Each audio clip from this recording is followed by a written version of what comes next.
Sex education पे पहला video है और ये स्टूडेंट्स में होने वाली जो नाइट फॉल की समस्या है इसको लेकर ये वीडियो मैंने बनाई है। और इस वीडियो को बनाने का उद्देश्य जो है वो स्टूडेंट्स में जागरूकता फैलानी है। ठीक है, मैं उन सभी स्टूडेंट को जागरूक करना चाह रहा हूँ जिनके साथ ये समस्याएं हैं, क्योंकि मुझे किसी बच्चे ने कई मेल करे थे। उसके मेल को पढ़ने के बाद मैंने फैसला लिया कि मैं एक वीडियो बनाऊंगा जिससे कि जो भी बच्चे, ये जो प्रॉब्लम होती है किशोरावस्था में सबसे अधिक देखी जाती है और जो हमारे स्टूडेंट हैं वो सभी किशोरावस्था में हैं, हो सकता है उनके साथ भी ऐसी प्रॉब्लम हो। तो आपको जागरूक करने के लिए वीडियो बना रहा हूँ और इस वीडियो का जो उद्देश्य है वो यही है कि सभी स्टूडेंट जो गलत धारणाएं बनाकर रखते हैं इन चीज़ों के प्रति वो उसे समझें। ठीक है, क्योंकि सोसाइटी और समाज ऐसा है कि हम खुलकर ये इन चीज़ों पे बातें नहीं करते हैं। ठीक है, अपने पेरेंट्स से और बड़ों से हम शायद ऐसी बातें नहीं कर पाते हैं जिसके कारण कई बार कुछ गलत फैसले हो जाते हैं। तो वो सारी चीज़ें मैं आपको इस वीडियो में बताऊंगा कि कौन सी गलतियां हैं जो आपको नहीं करनी होती हैं और किस तरीके से आप अपने आप को बचा सकते हो और ऐसी समस्याओं से निपट सकते हो। तो स्टूडेंट्स में नाइट फॉल की समस्या आज का हमारा टॉपिक है और जो इस वीडियो को देखने में कंफर्टेबल नहीं है वो वीडियो को यहीं पे स्किप कर दे। तो चलिए आगे चलते हैं, वीडियो को समझते हैं। इसको स्वप्न दोष भी कहा जाता है। कई सारे बच्चों में ये प्रॉब्लम होती है और कईयों में नहीं भी होती है।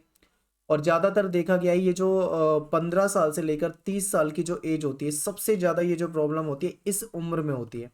और जब शादी वगैरह हो जाती है उसके बाद ये प्रॉब्लम ऑटोमेटिक ठीक हो जाती है, लेकिन 15 से 30 साल की उम्र में ये प्रॉब्लम अधिक पाई जाती है। तो चलिए इसको समझते हैं।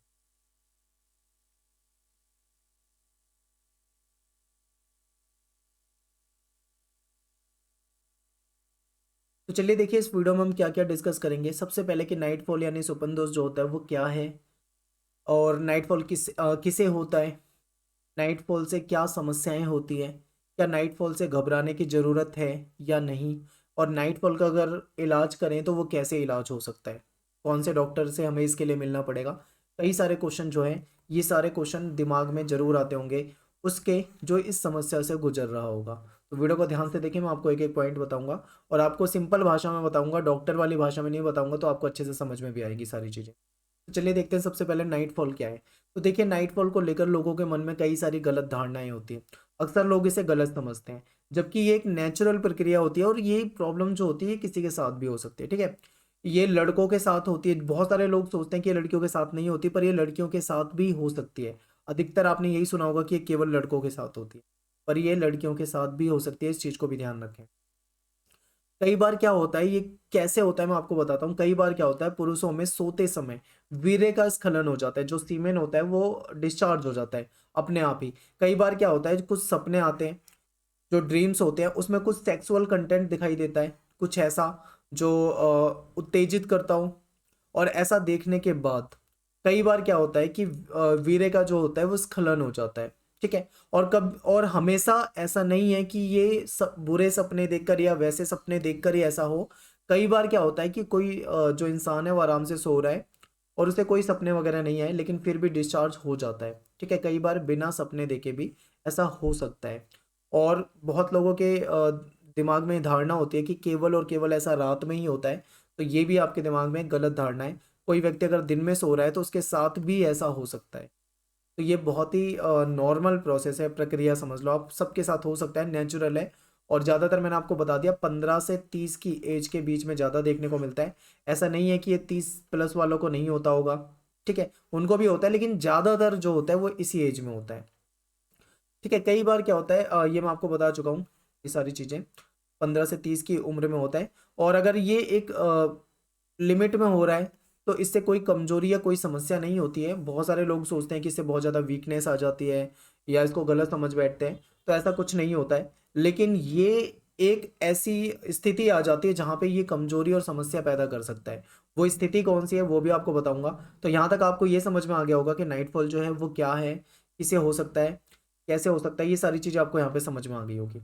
अब बात कर लेते हैं कि जो नाइटफॉल होता है इसमें क्या समस्या होती है। तो देखिए अगर मान लीजिए कभी कभी होता है, बहुत लोगों के साथ होता है, कभी कभी होता है अगर ऐसा, तो इससे क्या होगा, कोई बड़ी प्रॉब्लम कुछ भी नहीं होगी, आपको कोई समस्या नहीं है, बहुत नॉर्मल है। सप्ताह में 1-2 बार हो रहा है, कोई प्रॉब्लम नहीं है। महीने में 6 से 12 बार हो रहा है, कोई समस्या इससे नहीं होगी। देखिए ये सारा मैंने गूगल से आर्टिकल पढ़े, वहां से मैंने जानकारी ली और मैं आपको दे रहा हूँ। कि 6 से 12 बार महीने में हो जाता है तो भी कोई समस्या नहीं है। लेकिन समस्या ये कहाँ पे बन जाता है ये आपको समझना है। यदि ये डेली होने लगे, प्रतिदिन होने लगे, तो ये फिर एक गंभीर समस्या बन सकता है। मान लो रोज हो रहा है, रोज ऐसा हो रहा है, तो समझ लो ये एक बहुत गंभीर समस्या है। ऐसे में क्या करना पड़ेगा, डॉक्टर से मिलना पड़ेगा।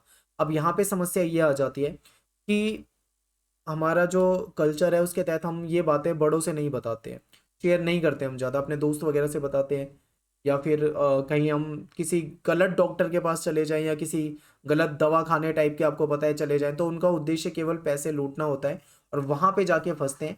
यही मेन जागरूक करने का मेन उद्देश्य ये है कि आपको अगर ऐसा होता है तो आपको कभी भी इन डॉक्टरों के चक्कर में ऐसे नहीं पड़ना है, जो आपको हो सकता है वो एस्ट्रॉइड वगैरह दें या फिर आपको कुछ ऐसी दवाई मेडिसिन दें जिससे कि आपको नुकसान हो सकते हैं या फिर आपके पैसे ऐंठे जाएं केवल, यहाँ पे दिक्कत आ सकती है। तो ऐसे में आपको क्या करना है, आपको ये भी बताता हूँ, ठीक है। यहाँ पे एक चीज़ समझिए कि क्या नाइटफॉल से घबराने की जरूरत है।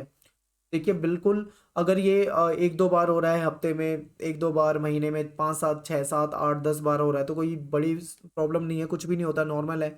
लेकिन मान लीजिए ये डेली डेली होने लगा है, तो ये सच में घबराने की जरूरत है। ऐसे में क्या होगा, मान लो अगर किसी को ऐसे रोज होता है ये प्रॉब्लम, तो इससे वीकनेस बिल्कुल हो सकती है, ठीक है। शारीरिक रूप से कमजोर तो होगा। मेन चीज क्या है, ऐसे में डिप्रेशन में चला जाता है इंसान, मानसिक रूप से ज्यादा कमजोर हो जाता है, डिप्रेशन, स्ट्रेस, तनाव, ऐसी स्थिति आ जाती है। और ये स्टूडेंट के साथ अगर हो जाए, अगर ये चीज़ें स्टूडेंट के साथ हो रही है, तो स्टूडेंट पढ़ने में उसका मन नहीं लगेगा, ठीक है। कई सारी समस्याएं उसके साथ आने लगेंगी और हो सकता है बहुत सारी चीज़ें जो पढ़ता लिखता हो वो चीज़ें भूलने भी लगे। तो अगर बड़े लेवल पे ये चीज़ें हो रही हैं तो ऐसे असर आपको देखने को बिल्कुल मिल सकते हैं। तो क्या करना है, ऐसे में डॉक्टर के पास जाना है, ठीक है। इसका इलाज देखिए, कई बार क्या होता है, ये देखा गया है कि जिनको ये प्रॉब्लम होती है वो रात के समय सोते वक्त दूध बिल्कुल भी ना पिए गर्म, क्योंकि दूध पीते हैं तो वो उसकी वजह से भी कई बार ये हो जाता है। और सोने से पहले ठंडे पानी से अपने हाथ और पैर अच्छे से धोकर सोना है, क्योंकि कई बार क्या होता है कि सर्दियाँ होती हैं, सर्दियों में भी लोग इग्नोर कर देते हैं क्योंकि सर्दियों में ठंडे पानी से हाथ पैर नहीं धोते हैं, और इसके कारण भी ये हो सकता है। तो ये कुछ ऐसे उपाय हैं जिससे इसको कम किया जा सकता है। ये मतलब इलाज नहीं है कि आप ये करोगे तो खत्म ही हो जाएगा, पर इससे थोड़े से चांस कम हो जाएंगे। रात में सोते वक्त पेशाब वगैरह अवश्य करके सोना चाहिए, इससे भी ये समस्या थोड़ी सी कम हो सकती है। लेकिन ये परमानेंट सॉल्यूशन नहीं है, कुछ हद तक कम करेगा पर ये सॉल्यूशन नहीं है। आपको चिकित्सक से मिलना पड़ेगा। और कोशिश करो कि ऐसी अगर समस्या है तो एलोपैथी वाले डॉक्टर से ना मिलते हुए आप होम्योपैथी के डॉक्टर से मिलते हो तो आपको ज़्यादा फायदा होगा, क्योंकि जो होम्योपैथी की जो मेडिसिन होगी, आपको जो डॉक्टर मेडिसिन देगा उससे आपको कोई साइड इफेक्ट होने का खतरा नहीं होगा, ठीक है। उसके साइड इफेक्ट आपको नहीं मिलेंगे तो आप आराम से उससे ठीक हो सकते हो। तो ये एक बच्चे का मेल आया था मेरे पास, जो कि कई मेल आ चुके हैं, उसकी इस समस्या को देखकर मैंने वीडियो बनाई है और पहली बार मैंने ऐसी कोई वीडियो बनाई है। तो आप कमेंट करें आपको क्या लगा, कोई अगर आपके साथ भी ऐसी प्रॉब्लम है तो आप इन चीज़ों को समझिए, ठीक है। गलत धारणाएं यहाँ पे बनी हुई है लोगों के साथ कि ये गलत है, तो ये गलत नहीं है, नॉर्मली ऐसा हो जाता है, नेचुरल, ठीक है। और बहुत ज़्यादा हो रहा है तो डॉक्टर के पास जाने की ज़रूरत बिल्कुल है। कभी कभार हो रहा है, कम हो रहा है, तो कोई घबराने की ज़रूरत नहीं है, ना फालतू में आपको शेयर करना है इधर उधर, ठीक हो जाएगा ऑटोमेटिक वो, ठीक है। समय के साथ धीरे धीरे चीज़ें ठीक होने लगेंगी। और इसके कारण क्या है, कारण भी कई बार लोग सोच सोच सकते हैं कि क्या कारण हो सकते हैं, तो उसके कई सारे कारण होते हैं। एक तो ये कारण होता है कि देखो आज का जो समय है वो काफ़ी बदल चुका है, टेक्नोलॉजी काफ़ी एडवांस हो चुकी है। बहुत सारे लोग हैं जिनको पोर्न एडिक्शन होती है, कि पोर्न साइट पे जाते हैं, गलत चीज़ों को देखते हैं, वेब सीरीज वगैरह कई सारी ऐसी चीज़ें जिस पे वो देखते हैं तो उनके दिमाग में वो चीज़ें बस जाती है, ठीक है। वो सेक्सुअल कंटेंट जो वो देखते हैं वो चीज़ें उनके दिमाग में बस जाती है और बाद में फिर वो ड्रीम्स के रूप में उनको रात में दिखती है और उसकी वजह से भी ये डिस्चार्ज हो जाता है। तो ये इन चीज़ों को अगर किसी को सच में ऐसा एडिक्शन है तो इन चीज़ों से दूर हो, इससे निकलने की कोशिश करें, तो ये चीज़ें धीरे धीरे नॉर्मल होने लगेंगी, ठीक है। तो अपनी तरफ से मैंने आपको सारा बताने का प्रयास किया है, जो भी इससे रिलेटेड मुझे जानकारी मिली है। तो कमेंट करें अगर किसी को कोई समस्या है। बाकी ऐसे टॉपिक पे हम वीडियो नहीं बनाते हैं, पहली बार बनाया वीडियो क्योंकि कई बार ये मेल आ चुका था, तो इसके कारण, ठीक है। मिलते हैं फिर नेक्स्ट वीडियो में। Thanks for watching. जय हिंद, जय भारत।